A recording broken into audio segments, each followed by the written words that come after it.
បាទសួស្តីអញ្ចឹងនៅក្នុងវីដេអូនេះដែរយើងនឹងមកបង្ហាញពីការប្រើប្រាស់ pipe នៅក្នុង Linux អញ្ចឹងពាក់ព័ន្ធជាមួយនឹងការប្រើប្រាស់ pipe នេះដែរគឺយើងប្រើដើម្បីធ្វើការដំណើរការ command ច្រើននៅលើ line តែមួយដែល command ទី2ហ្នឹងគឺជា output របស់ command ទី1អញ្ចឹងឧទាហរណ៍ថាយើងមាន3 command អញ្ចឹងcommand ទី3វាក៏ជា output របស់ command ទី2ដូចគ្នាអូខេអញ្ចឹងអា pipe ហ្នឹងវាមានសញ្ញាបែបនេះ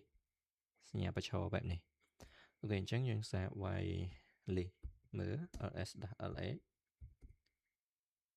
អូខេយើងឃើញថាមានចំនួនច្រើនដែរ2 4 6 line អូខេអញ្ចឹងយើងសាកប្រើប្រាស់ pipe នៅលើនេះមើល ls-la ហើយប្រើសញ្ញានេះគឺ pipe command អញ្ចឹងយើងសាកcommand ទី2គឺជា output របស់ command ទី1អញ្ចឹងយើង output របស់ command ទី1ហ្នឹងយើងចាប់យកតែ2ជួរចាស់ head ពីបែបនេះចាប់យក2ជួរខាងលើអូខេអញ្ចឹងវាចេញ output មកហើយគឺ2ជួរខាងលើបែបនេះអូខេអញ្ចឹងយើងសាកទៅបង្កើត file ថ្មីមួយហើយដាក់ text ឲ្យច្រើនជាងនឹងបន្តិចដើម្បីសាកលបងតេស្តមើលបន្ថែមទៀត nano pipe file.txt អូខេអានេះវាមានហើយគ្រាន់ justify វាមកបានហើយអូខេអញ្ចឹងខ្ញុំមកយក text នេះដើម្បីផាសបញ្ចូលអូខេ then just អូខេអញ្ចឹងយើងចូលមកម្ដងទៀតអូខេយើងមាន text ប៉ុណ្ណឹង2 4 6 8 10ជួរអូខេចេញមកវិញមក and then យើងអាចវាយ nano នេះមកហើយប្រើ pipe command ដើម្បីចូលទៅចាប់យក text នៅក្នុងនឹងយកមកអូខេអញ្ចឹងយើងអាចយកចំនួន3ជួរខាងលើចុះអូខេខ្ញុំអាចប្រើ head 13បែបនេះ wait oh sorry ច្រឡំបន្តិចមិនមែន nano ទេផ្លេចការគឺ cat ចាប់យក file អូខេអញ្ចឹងនេះគឺជា text នៅក្នុង file របស់យើងចំនួន3ជួរអញ្ចឹងមិនមែនប្រើ nano ទេគឺប្រើ cat ដើម្បីចាប់យក file នឹងមក nano នេះបើកើតទេអូខេអញ្ចឹងយើងឃើញថាវាមានចំនួន3ជួរប៉ុន្តែបើសិនជាយើងចង់ចាប់យក3ខាងក្រោយមាន3 line ក្រោយគេបំផុតយើងអាចប្រើ tail head មិញក្បាល tail កតុយបាទចាប់យកកតុយចំនួន3មុននឹងមកតែប្រើ cat ទៅទេបែបនេះដើម្បីផ្ទៀងមើលថាវាត្រូវដែរអត់នេះអញ្ចឹងអានេះគឺជា3លើ3ជួរលើអានេះគឺជា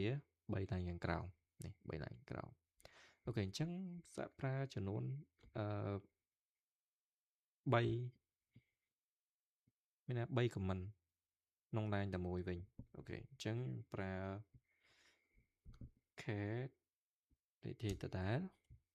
ហើយខ្ញុំអាចប្រើ nl ដើម្បីដាក់លេខឲ្យវា and then pipe មួយទៀតអញ្ចឹងប្រើ pipe 2តង់ឯងអញ្ចឹងយើងអាចប្រើ head ដាក់3ក៏បាន4ក៏បាន3ចុះអញ្ចឹងយើងឃើញពី1ដល់3បែបនេះមាន nl នេះគឺដាក់លេខឲ្យវាលេខរៀងណាហើយបើសិនជានេះវិញយើងដាក់ទៀតមើលកតុយរបស់វាអញ្ចឹងមាននៅទាំងអស់នេះគឺវាមានចំនួន10 line អញ្ចឹង line 3ចុងក្រោយហ្នឹងគឺមាន8 9 10ហ្នឹងឯងអូខេអញ្ចឹងក្នុងករណីដែល text របស់យើងវានៅជាប់គ្នាបែបនេះវាស្រួលបង្ហាញបែបហ្នឹងប៉ុន្តែក្នុងករណីមួយទៀតខ្ញុំសូមឧទាហរណ៍ nano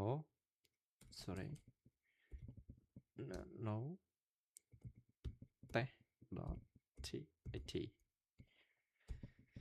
nênខ្ញុំទៅយក text មួយទៀតដែលវាមាន gap មានន័យថាមាន enter មានអីក្នុងហ្នឹងនេះមាន space ចុះបន្ទាត់បែបនេះអញ្ចឹងវាអត់ touch អត់នៅជាប់គ្នាទេ sorry yes net check មើលអូខេមានហើយអូខេអញ្ចឹងយើងអាចចូលទៅ check មើល pocket មិនដូចគ្នា st.tat sorry tat sorry តេស្តសេខុស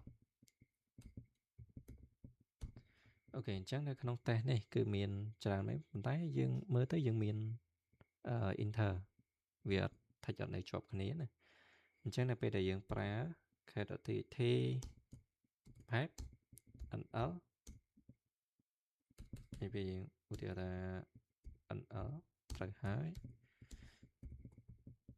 head 3អញ្ចឹងយើងចាប់យក3ប៉ុន្តែវាបង្ហាញមកបង្ហាញបានតែ2ទេដោយសារតែអា gap នេះក៏វារាប់ថាជាមួយដែរអញ្ចឹងនៅពេលដែលវាបង្ហាញមកបង្ហាញបានយើងដកយកក្បាល3មែនប៉ុន្តែ3នេះគឺវារាប់ទាំងអ្វីដែលយើងបានរំលងឡាយនេះមួយដែរធាក៏ដូចគ្នាអញ្ចឹង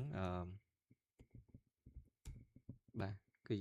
បង្ហាញមកតែ2ទេដោយសារវាមាន gap កន្លែងនេះមួយបាទអូខេអរគុណអញ្ចឹងពាក់ព័ន្ធជាមួយនឹងអានេះដែរគឺ